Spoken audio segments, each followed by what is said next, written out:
Imminent Sunderland signing Nectarios Triantis played his final game of the season today in the Australian A-League Grand Final for an unfancied Central Coast Mariners against Melbourne City. Triantis and his team ran out 6-1 winners today, so he ends the season on a high. I've got a video lowdown on his development and footage of his capabilities coming when he's actually unveiled, but in the meantime, let's take a look at today's game and see what kind of player we're getting, shall we? Here's Nectarios Triantis and all his touches for Central Coast Mariners in the A-League Grand Final versus Melbourne City. Talking of the Mariners, they're also unchanged. Nectar Triantis could be playing his final match for the club, with a move to Sunderland said to be imminent. Hutchinson to lift the trophy. Who will prevail? We are 90 minutes, possibly more, away. It is the 18th A-League Men's Grand Final, the 38th if you include the competition's predecessor, the National Soccer League. It's the great story in Australian football at the moment, the renaissance of the Central Coast Mariners up against the might and power of Melbourne City. This will be a humdinger. Against Western Sydney, but missed out due to a red card in the semi-final. Heavy challenge there by Triantis and Marco Tilio, which has left the Melbourne City attacker with a rather sore head. Yeah, just leading with that forearm a little bit. It was a very robust leap from an incredibly robust young man. It's linking him with a switch to Europe. Tom Glover's been source of some of those stories as well. All will be revealed during the off-season. Tilio nipping it ahead of Stormroo this time. Melbourne City full of attacking flair and intent. Minefield, a gold mine for them to... Now Tilio wriggled clear of Ballard, but McLaren couldn't get away from Nectar Triantis, who's having an outstanding campaign alongside Brian Calder. And there he is again, and he's gone bowling over the back of his teammate Max Ballard, but seems to be okay.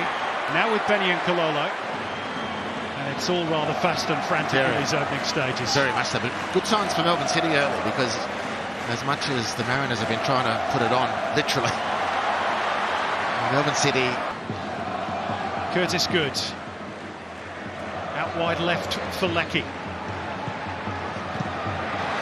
Really get hold of the cross, and it's swept up and away by Triantis. As you say that, the first real chance of the game falls to Jason Cummins. And Tommy Glover did very, very well, as he has been doing in recent weeks. Between the two this season. Finished 1-1 in Gosford just a few weeks ago, and 1-0 to City earlier on in the season. They're two very tight games. McLaren was trying to... A couple of errors now from Valon Berisha, a surname, Andy, that's almost become synonymous with this occasion. The two teams who've got their foreign recruitment most right in the competition finish 1-2 in the league and then qualify for the grand final. And there's a very difficult part of the game is getting your foreign recruitment right. Over the head of Gary, who did well to stretch and prevent that return ball from getting through to the winger.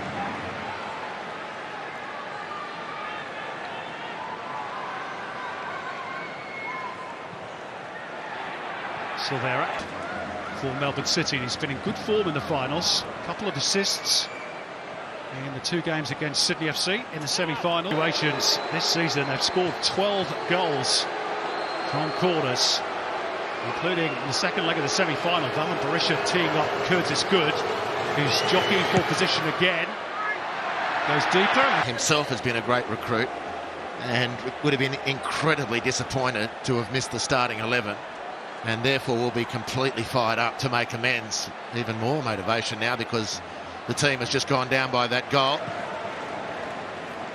But, Melbourne City won't panic. The goal has come early enough. The Mariners, adrenaline pumping. McGarry's delivery. Glover had to reach for it and palms it away. And Kololo to retrieve. Has Boss at his back.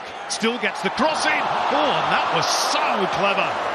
At that near post by Triantis. He fancies it should be a corner. And Nick Montgomery's team are causing City Headache after headache. And in the end, it was a good palm away from Tom Glover, and Kololo again causing trouble on the byline.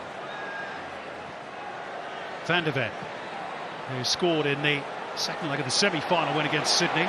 Here's Aidan O'Neill and Tilio. Rado Vidicic is their assistant manager to Ange Postecoglou. Sydney did it once in 16-17, and Melbourne City themselves came from behind to beat Sydney 2 years ago.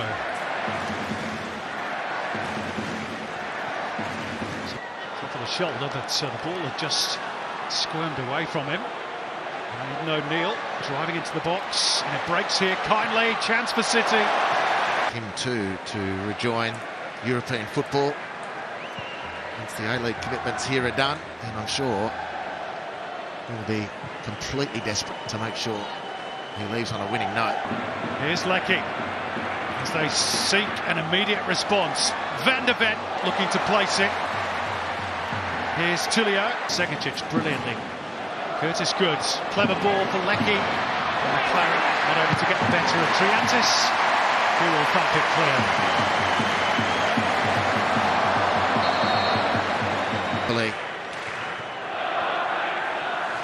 They're on the way back. Well, that's clever from Curtis Good to open it up. It's McLaren, squares it. It's 2-1.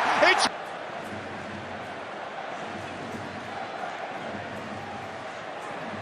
here's Leckie, taken off his toe by Nisbet.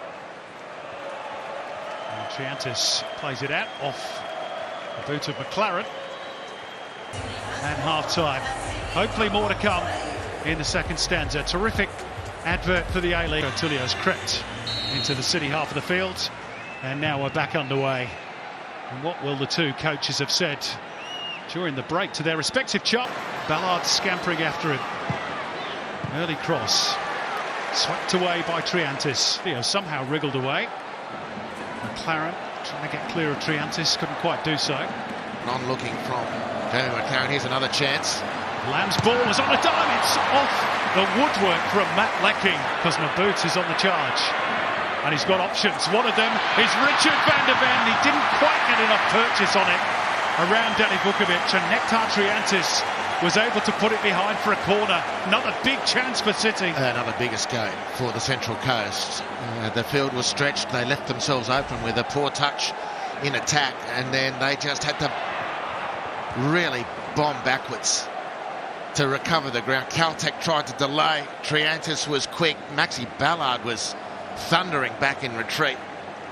In the end, it was Triantis who was able to clear the danger. Here's Tilio. Boss gets the crossing. Caltech's there again. These are crucial moments for Nick Montgomery's side. As Neve Owens mentioned, the youngest team in the competition. Player, incidentally, was at the club when Nick Montgomery was still a player. With his second stint with the club now, Stormroot. He's been through all the dark days.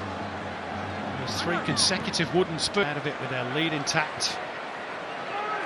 Now they've got a comfortable buffer. At the expense of Nectar Triantis, who's maybe played his last game for the Mariners.